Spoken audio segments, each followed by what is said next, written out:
Hello guys, what is up? My name is Dylan. Welcome to the Popcorn Podcast. This is episode number 105. We have a returning guest. Welcome back, Gaz. Thank you for having me, man. This is going to be fun. Of course, bro. Mr. Midnight Gaz, here to talk about some other nights. Yeah, exactly. See? I'm in the right world. You like that?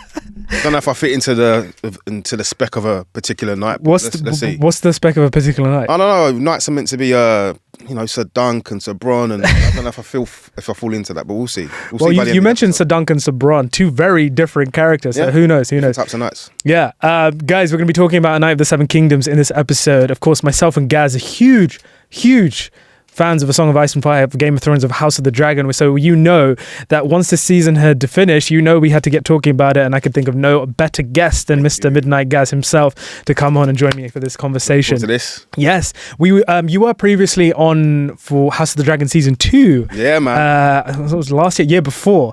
Which was super fun. But of course, here for the latest Game of Thrones spin-off show, A Night of the Seven Kingdoms. So, Gaz, at the start of this sort of 6-7 week period, the pair of us actually attended the sort of premiere event of A Night of the Seven Kingdoms at the BFI, where we got to see the first 2 episodes of the show nice and early, and we were also treated to a Q&A from the cast, specifically Peter Claffey, Dexter Ansel, and showrunner Ira Park. Suffice to say, was this a show that you were particularly excited for going in?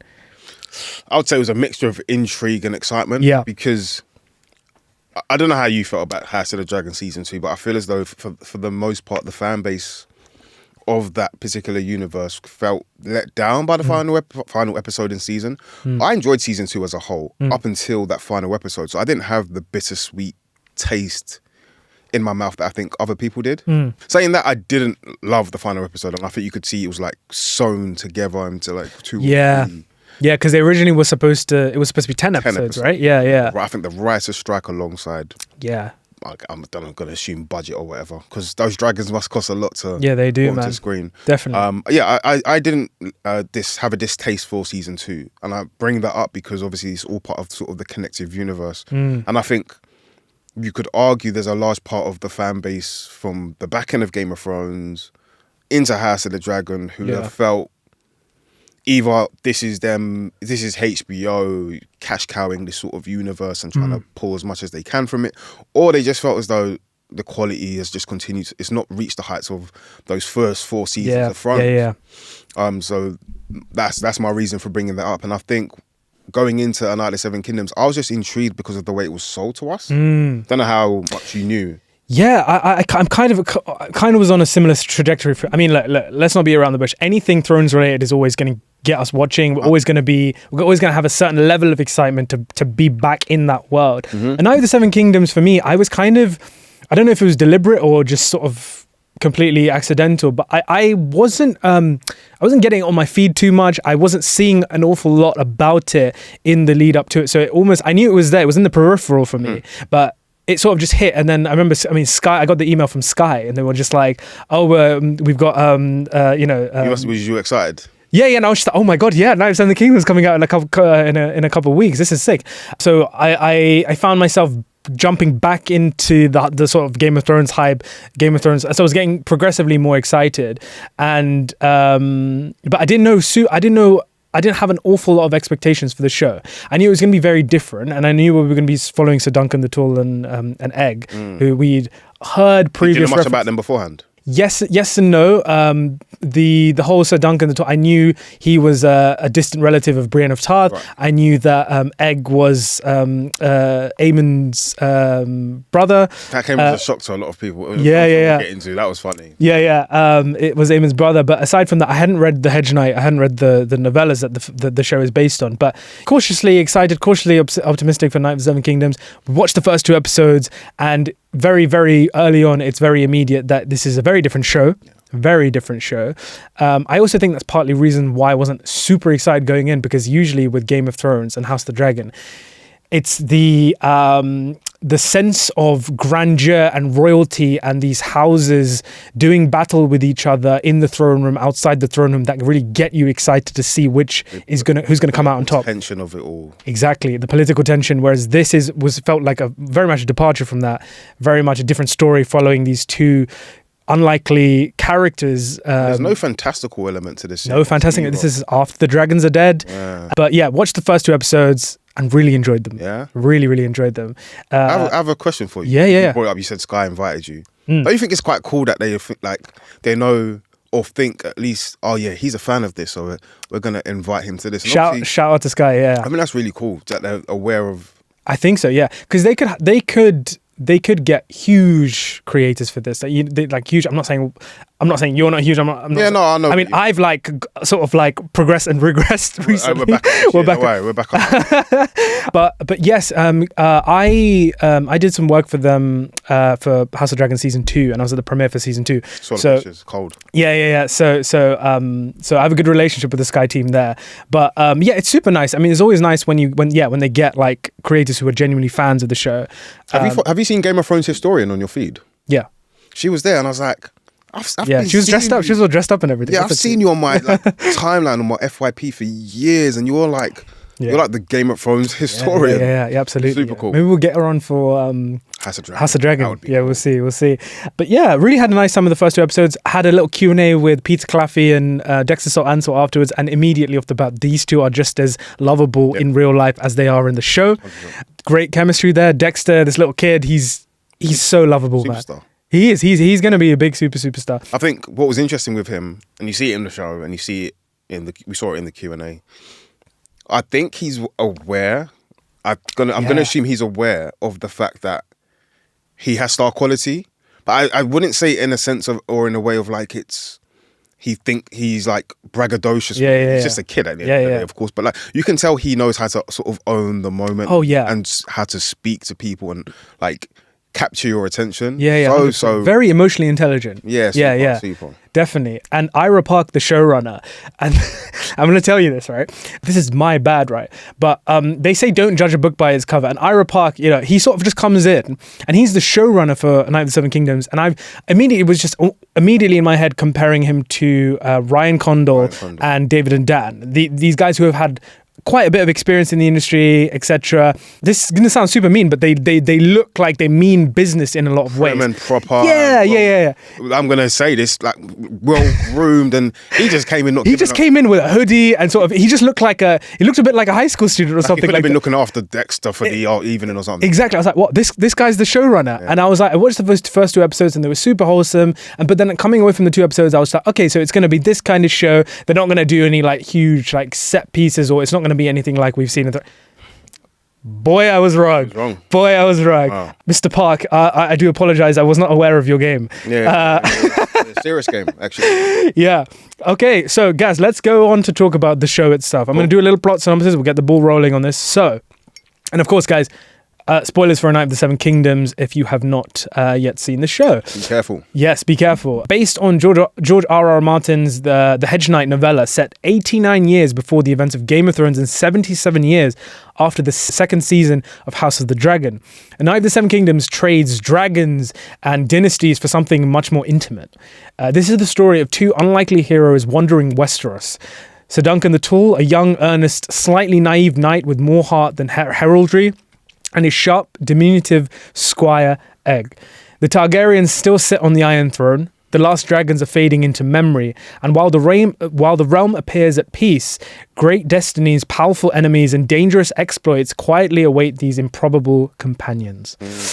There you go. That is The Night of the Seven Kingdoms. 6 episodes this time. And I know that beforehand there was a lot of complaints on the internet saying they were unhappy with the amount of episodes, unhappy with the runtime of the show. What do you think about that now that we've seen the whole show? I think even up until maybe episode 3, those complaints were still... I still saw those complaints. Yeah. And I think we do come from a different perspective to some degree where, because we watch a lot of things, and it's going to sound a bit arrogant maybe, I don't know. Let's just say how it is, but we would have an understanding of what makes a good episode of TV or a good movie. Yeah. And it's not necessarily length of episode. Exactly. Or the number of episodes. greed is innate in me, so naturally, if you could give me 10 episodes, of course. We both probably come from an era where we're used to watching episodes of TV where it's like maybe 15 episodes, 20 episodes, 10 episodes, and the norm sort of shifted in this sort of streaming era. But it was just interesting to see the shift, not just in terms of how people felt about the runtime and the episodes and the number, but also how people saw the series. I think from episode 3 onwards, there's a big shift, and I think you see the momentum start to pick up, and people were like, "Oh, yeah, let me start to dive into this series." And by the end of the series, you've this completely different narrative. 100%. I think what people were doing quite early on, and quite understandably, but also unfairly, was comparing it to House of the Dragon and Game of Thrones. Seasons which had at least sort of 50 to 1 hour episodes, in some cases more than that. They became, as season 8 went along, pushing the hour and a half mark, even House of the Dragon as well. But not understanding that this is very much a different story we're telling here. And the structure of the season, very much, now looking back retrospectively on it, very much lends quite nicely to that story. The only thing I will say is every time I was watching an episode, especially kind of from the midpoint of the season onwards, when the episodes were getting really good, I was getting to a point in the episodes where I was like dreading the end of an episode. I was like, please don't end now. Please don't end now. Yeah. Because they go like that, because the show is really good. But no, having seen it, I think, it works. Fantastic. And I think if you meet your end goal, if you set out a purpose for your story, you meet that. I don't think it matters how you do it, as long as you manage to do so. Exactly. And I think, Exactly. I don't feel like any sort of character was cut short in the department. I don't think that any more time could have necessarily been given to this first season in any department. I think everything was very well balanced on the whole.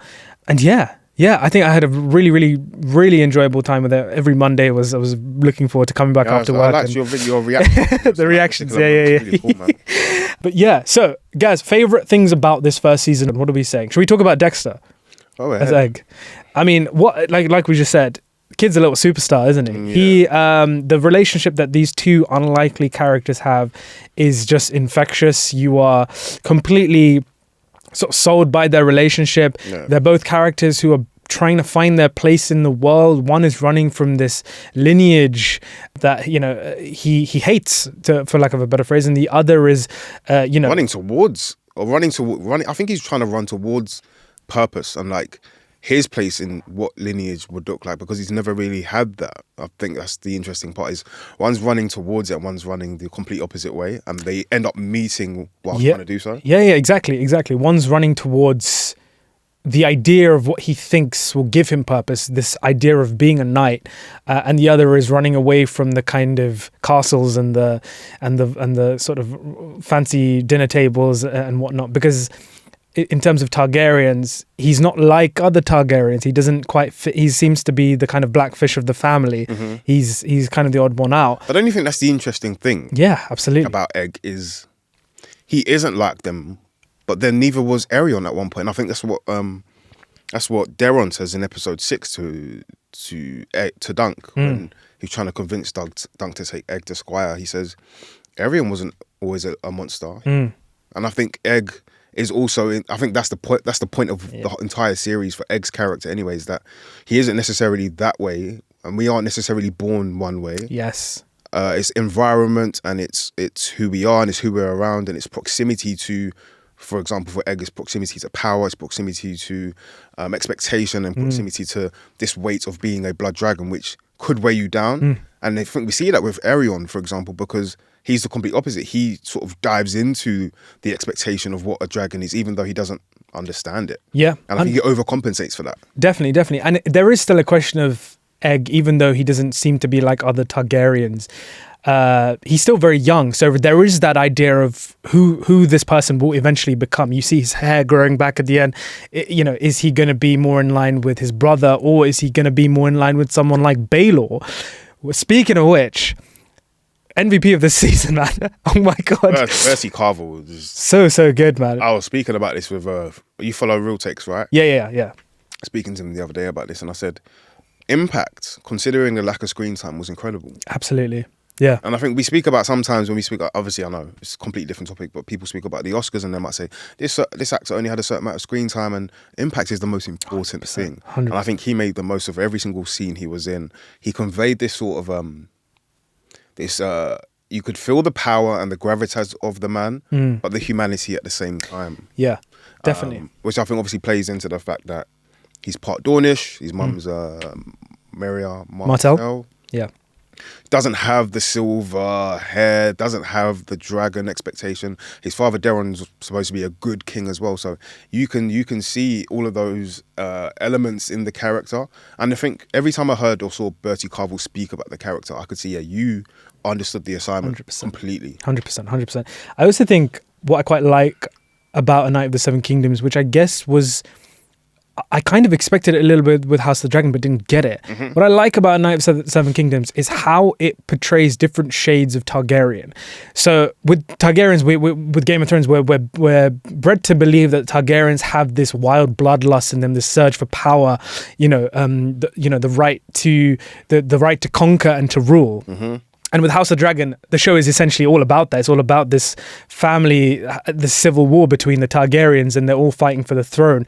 And I do think there is definitely a intrinsic link between that rage and that bloodlust and dragons. Yeah. Dragons give them their power ultimately, but when you take those dragons away, what are the Targaryens? Who do they become? And I think Baelor is a brilliant, perfect example of an outlier, within a family who has been who have a history of these incredible but also awful feats as well. And he stands out as someone who, a bit like Egg, in a sense, is very different. And, he's a just hand of the king. He's a just prince. He's an example for his family.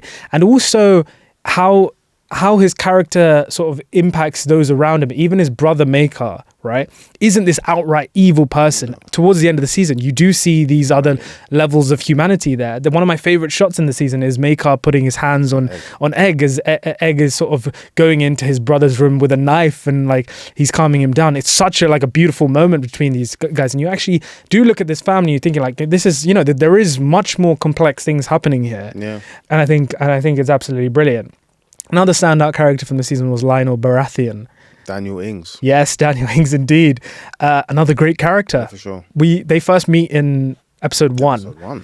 And they have this sort of like dance off thing. Which completely told us, I think, where the series was going in terms of tone and energy. And I think you do see a bit of I think Baratheons are quite known for loving their beverages and having a good time. And obviously, we know what Robert was like in his heyday, or past his heyday as well, actually. Yeah. But no, he's completely like charming and charismatic. And you know what? It's so easy to. I think he just really dove into the character and who the character is, and it's like, because it's quite eccentric and over the top at times. It would have been easy to try and not bring that to life, but he really encompassed everything that I would have.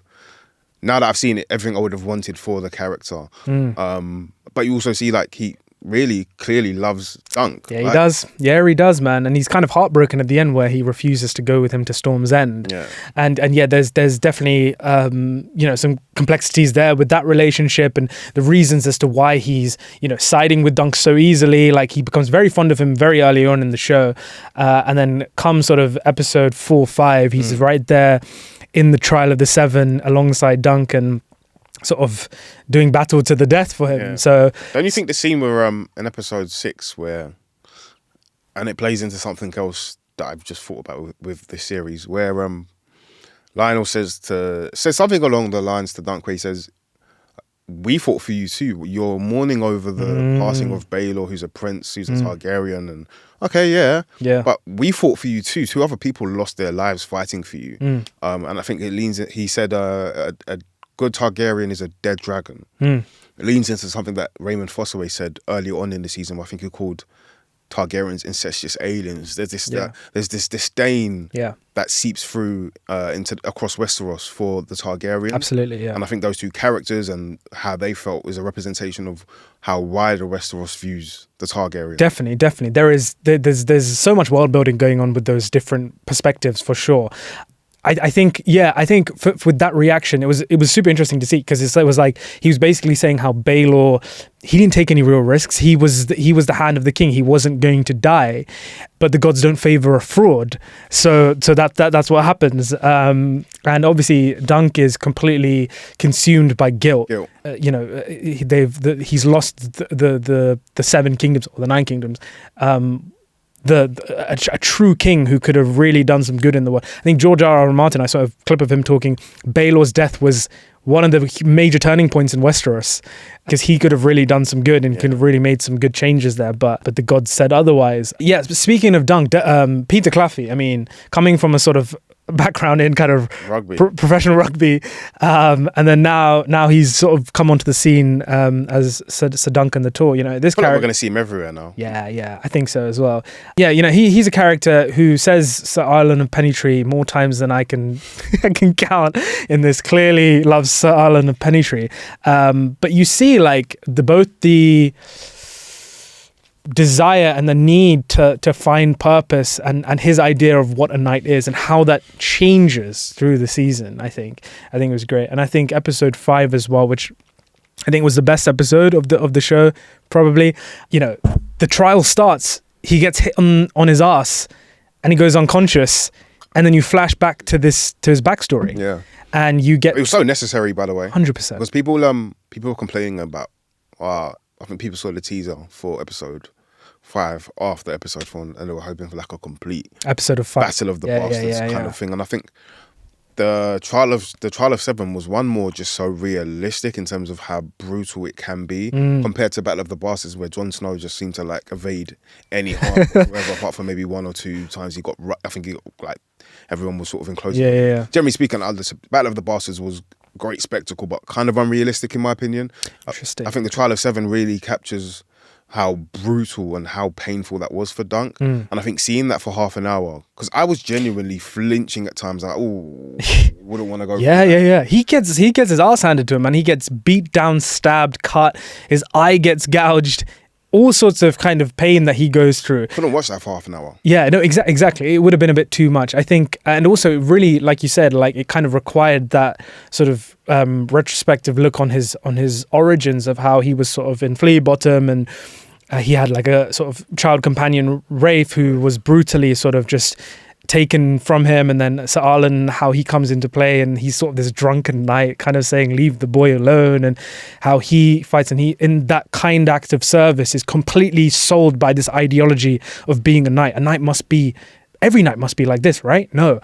And then how that kind of transitions from Sir Arlen saying get up, and then how we come back, done incredibly well. And then we rejoin the fight here, and it's gnarly, it's nasty, it's gritty.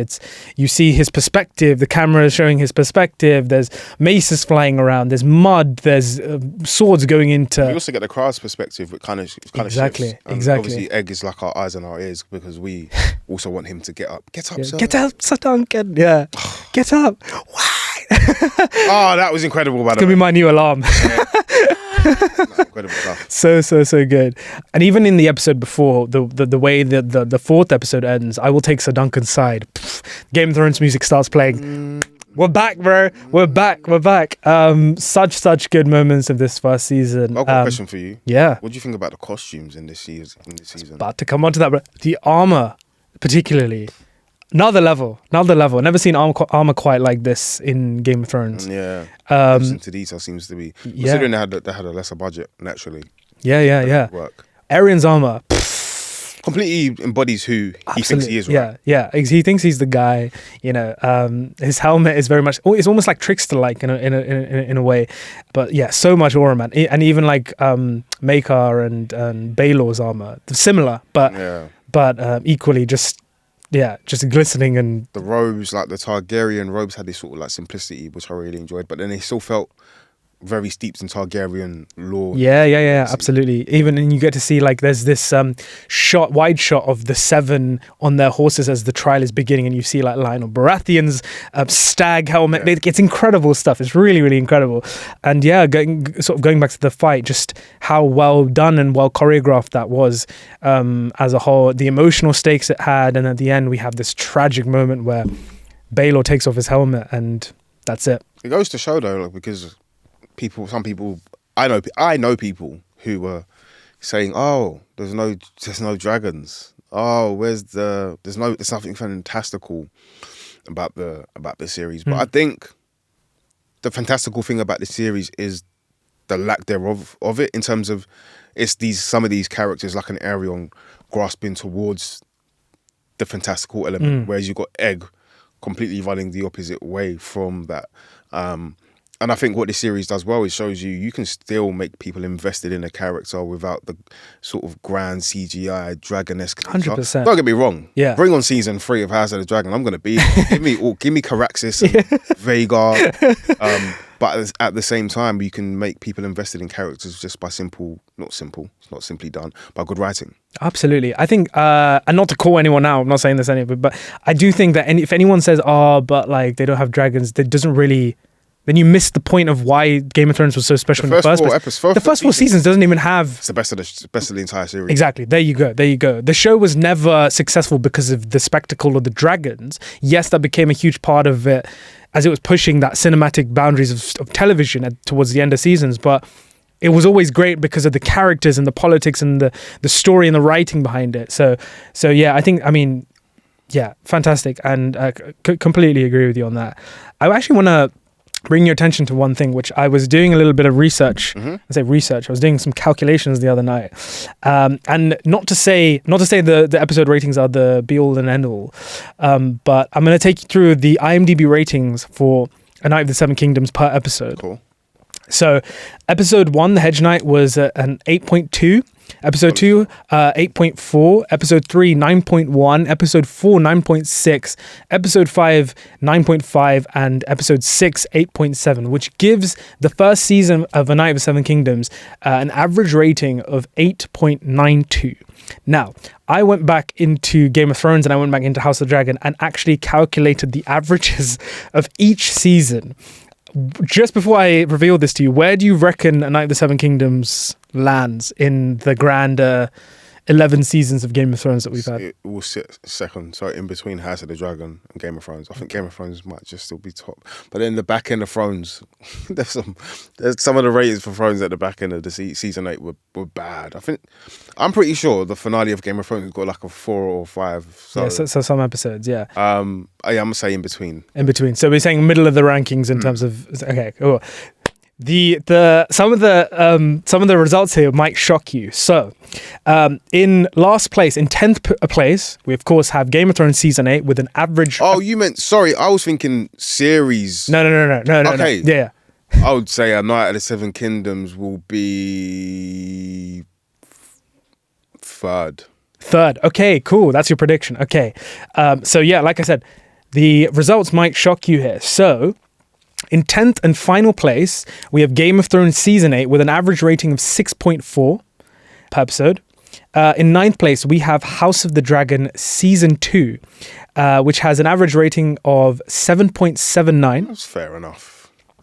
In 8th position, we have Game of Thrones Season 5 with an average rating of 8.69. Fair enough again. In 7th place, we have House of the Dragon Season 1 with an average rating of 8.73. In 6th place, we have Game of Thrones Season 2 with an average rating of 8.81. Whoa. In 5th place, we have A Night of the Seven Kingdoms Season 1 with an average rating of 8.92. Like I said, the results will shock you. In 4th place, we have Game of Thrones Season 3 with an average rating of 8.93. In 3rd place, we have Game of Thrones Season 1 and Season 6 tied at an average rating of 8. I don't know about that. 8.98. As a runner-up, this is the shocker. In 2nd place, we have Game of Thrones Season 7 with an average rating of 9.03. And in 1st place, this is no surprise, we have Game of Thrones Season 4 with an average rating of 9.24. The best season, easily. Shocking results. What I did, just to clarify, is I went and added up all the episodes in each season and divided them by the amount of episodes. And Game of Thrones Season 7 is at number 2, second, which might actually not make much sense because everyone started, we were saying that the season started getting weaker. What I found out about season 7 of Game of Thrones is I do think on a whole, it doesn't quite work as well as the other seasons. But I think what's happened here is the episodes themselves individually, people have actually rated quite high. Because we forget, like, a lot of things actually do happen in season 7. When Daenerys comes in and... we have the spoils of... Jamie, and she's like... Spoils of War. Yeah. Spoils of War. We have the Beyond the Wall episode when the boys go to try... Yeah, when I think about it at the time... a lot happens. I did enjoy the episode. Yeah. I just think the cohesive nature of storytelling just fell so flat. It lost its way. Exactly, but rightly so. Season 4 of Game of Thrones, I don't think anything's beaten that. I think that's absolute TV. Peak television. So yeah, there you go. There's a bit of fun fact for you there. Good fact, yeah. Yeah. Well, I think that's more or less everything on Night of the Seven Kingdoms. Myself and Gaz are now going to go on to do some games. This is the pressure moment. We're going to test I have to show my knowledge of the lore. Exactly. We're going to do some Game of Thrones world trivia games. We've got 2 games. The first is more trivia based, and the second is we're going to do a this or that. Okay? So game number 1, is Gaz. You've got to name the Game of Thrones character from their nickname. Okay, cool. Okay, I believe I've got 20 characters here. You're going to tell me who you think these nicknames in reference to. Okay, let's go. So you've got to name the Game of Thrones character from their nickname. Okay, first up. Nervous. First up, we've got Kingslayer. Jaime Lannister. The White Wolf. Robb Stark. Not Robb Stark. The White Wolf. Well, the wolf is a Stark. So you got Jon, you got Robb, you got Ned. It's not Ned. It's not Robb. There's a moment in Game of Thrones season 6 where someone says he's the White Wolf. He's the White Wolf. It's not Jon. It's Jon Snow. Is it Jon? Jon Snow, yeah.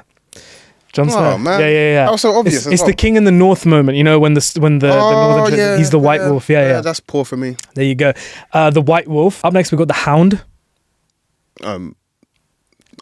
That's all I know him as is the Hound. Sandor Clegane. Okay, cool. Sandor Clegane. Up next, we've got the Sea Snake. Oh, that's Oberyn, Marcel. No, not Oberyn. Oh, the sea snakes are that's his sister, no? No, that's the Sand Snakes. The sea snake. No, I haven't got this. House of the Dragon. Think House of the Dragon. The Sea Snake. No, I haven't got it. Who is it? That's Corlys Velaryon. Oh, so this is Game of Thrones and this is everything. Sorry, I should have got you. I should have still I should have got it anyway. It's poor. The Sea Snake. Okay, up next we've got the Young Wolf. Robb. That is correct. Robb Stark. Up next we've got the Red Viper. Oh, Oberyn Martell. There you go. You were on the right lines there. Yeah. Up next we've got the Mountain. Gregor Clegane. Yeah, that's correct. Up next, the Onion Knight. Oh, Sir Davos, yeah. Yeah, Sir Davos Seaworth. Up next, we've got the Rogue Prince. Daemon Targaryen. That is correct. Queen of Thorns. Oh, my guy, man. Olenna Tyrell. That's right, yeah. I love her. It's great character. The Spider. Varys. That is correct. My guy. The Queen Who Never Was. Rhaenys Targaryen. That is correct. My G. The Usurper. The Usurper. Robert Baratheon. That is correct, yes. The Knight of the Flowers. That's a tough one. I haven't got this. The Knight of the Flowers. You got a clue? Game of Thrones. The Knights of the Flowers. Yeah, That is Soloris Tyrell. Oh. Yeah. Kind of makes sense. Yeah. Niche one. Yeah. The Realm's Delight. This one's tricky. The Realm's Delight. Series? House of the Dragon. Rhaenyra. That is correct. Yeah, they used to call her when she was younger. Yeah, the Realm's Delight. Yeah, before the... Yeah. Up next, we've got the Kingmaker. Ned Stark? Not Ned Stark. The Kingmaker. House of the Dragon again. Oh. The Kingmaker. Jaehaerys? Not Jaehaerys. I'm This only is because he unexpected. Yeah. gave the path to Viserys. The Kingmaker. The Kingmaker. Kingmaker. It's a knight. It's not, what's his name? Kristen Cole, is it? It is Kristen Cole, yeah. It's because he crowns Aegon. Kristen Aegon II. Up next, we've got the Black Dread. Oh. So yeah, this is where I should do better. The Black Dread. Balerion? Correct. Yeah? Correct. Yeah. You got it. Yeah. We've got 3 more. These are now getting... I've not shamed myself. I'm proud. We've got the Laughing Storm. Okay, yeah, no. No? This one is Lyonel Baratheon from A Night of the Seven Kingdoms. A Night of the Yeah. Seven Kingdoms. I'm not sure if he's actually referred to it in the show, but this is like lore knowledge. The lore knowledge. Yeah. Okay, 2 more. The Sword of the Morning. They get tougher, don't they? Goodness me. The Sword of the Morning. No. That is Sir Arthur Dane. Okay, that's lore knowledge again, yeah. And then finally, we got a nice one. We've got the Mother of Dragons. Oh, Daenerys. Daenerys Targaryen. That is correct. There you go. How many did I get? Do you know? I'm not sure. We'd have to go back and tally I'm it going out. to say it's like a 14, 13 mark. Sure. It's not terrible. Yeah, it's not terrible. It's Yeah, pretty decent. You did good on some of them. Yeah, for sure. Yeah. I think you got confused also with the sea snake and the red viper because of the snakes. Yeah. Poor for me. And Corliss one, I'm a bit pissed off because I knew I know that. So, oh well, good fun. Yeah. That was fun. That was fun, man. The last game, of course, we have to do this or that. So they're gonna stitch. Yeah. You looking forward to House of the Dragon season 3 though? Yeah, man, absolutely. I know it's gonna start with a big bang, big battle. Yeah. Do you know what happens in with some of the characters? I have an idea. Yeah. Kind of looking forward to not knowing too much. I've got the good. book. I just haven't read it all. Good stuff. Yeah. Okay, so Gaz, we are moving on to the second of 2 games here. So this one is called Who is the Best Knight in the Seven Kingdoms? So I'm going to give you 2 knights and you're just going to tell me, in your opinion, who's the better knight. And what I mean by better, it's a personal preference. It can be a combination of feats, skill, honor, whatever, just character. And we're going to go through some knights from A Night of the Seven Kingdoms, House of the Dragon, and Game of Thrones. Let's do it. So, strap in. So, who is the best knight in the Seven Kingdoms? So, first up, we've got Sir Duncan the Tall and Sir Ireland of Pennytree. Sir Duncan the Tall. Sir Duncan the Tall or Sir Raymond Fossaway?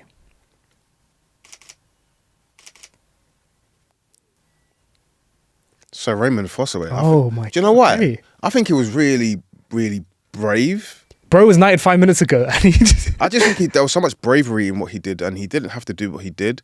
Yeah, let's go Raymond. Okay, so Raymond Fossaway or Sir Lyonel Baratheon? Raymond. So Raymond Fossaway or Prince Aerion Targaryen? Raymond. So Raymond Fossaway or Prince Maekar Targaryen? Oh, yeah, Raymond again. So Raymond Fossaway or Prince Baelor Targaryen? My guy. Prince Baelor Targaryen Breakspear. There we go. Prince Baelor or Sir Criston Cole? Baelor Breakspear every day. Ugh. Prince Baelor or Sir Eric and Sir Aric Cargill? Baelor Breakspear. I did like the twins, the duality of twins though, and the difficulty, and good stuff. Good writing. Prince Baelor Targaryen or Sir Gawain Hightower? Baelor Breakspear.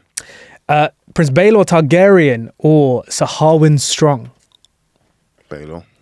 Prince Baelor Targaryen or Laenor Velaryon? Baelor. Prince Baelor Targaryen or Vaemond Velaryon? Baelor. Prince Baelor Targaryen or Daemon Targaryen? Baelor, I'm so sorry. Baelor? Listen, I love Baelor Breakspear, but I do have a huge soft spot for Daemon Targaryen. I'm going to have to go Daemon, man. Daemon Targaryen. Okay. Daemon Targaryen or Ser Jorah Mormont? See, because you gave me the clarification that this isn't based on pure knightness, if you like. Daemon Targaryen, man. I'm sorry. Okay. Daemon Targaryen or Sir Davos Seaworth?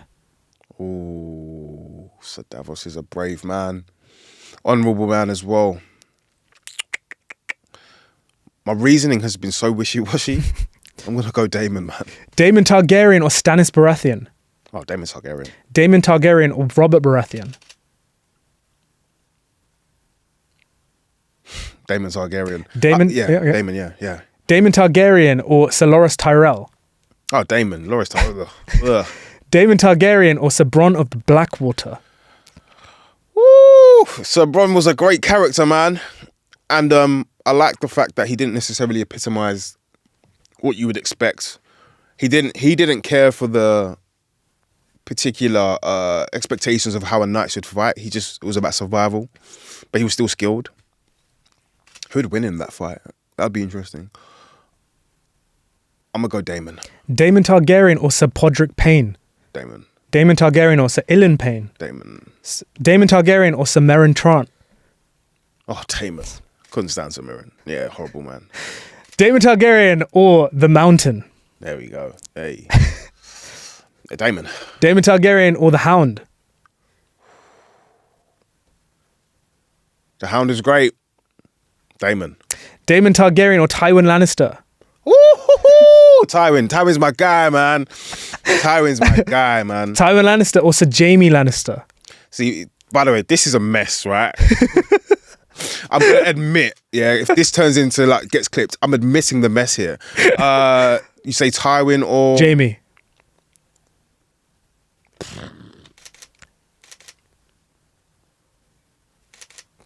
Jaime had a great moment. You know that bathtub scene with Brienne of Tarth? What a shift in a character. Let's go Jaime. So Jaime Lannister or Brienne of Tarth? Oh. Brienne. Brienne of Tarth or Sir Barristan Selmy? Brienne. Brienne of Tarth or Rhaegar Targaryen? You mean Jon's father, Rhaegar? Yeah. Yeah. I'm gonna have to go Brienne. And finally, Brienne of Tarth or Sir Arthur Dayne? We spent more time with Brienne. It has to be Brienne. Obviously I know this, yeah, because this is a mixture of the shows, yeah, you book lovers, yeah. I'm gonna go Brienne because we didn't spend time with, yeah. Okay, so there we have it. Brienne of Tarth. I think Brienne's a great night, so she is. Brienne of Tarth comes out on top. I'm gonna say, if that was me, that's really tough. I personally, and completely fair on Brienne of Tarth, Sir Arthur Dayne for me, I think is the guy, I think, but and I know we only got the one fight scene with him in season 6, but that's like what we're told. Yeah. Sword of the Morning, bro. Yeah. But there you go. That was. I'm gonna get bastard in. I know you're gonna clip this. Yeah. The fans are just gonna obliterate me. So this guy. It's cool, man. Guys, that was it. That was game number 2, and that concludes the episode. Thank you so much, Gaz, for coming on and chatting Night of the Seven Kingdoms. It's always great to revisit Game of Thrones with 100%. You, sir. Guys, all of Gaz's respective socials will be linked down below in the description box. Please go check out his stuff. He's doing some amazing content on his respective channels. Any sort of TV recommendations, lists, rankings, even on movies, this is the guy to go for. So please do go check out his stuff. But for now, guys, thank you so much for watching, for listening. If you watched The Night of the Seven Kingdoms, do let us know what you thought of the show. And we will catch you very soon in the next episode of the Popcorn Podcast. Cheers.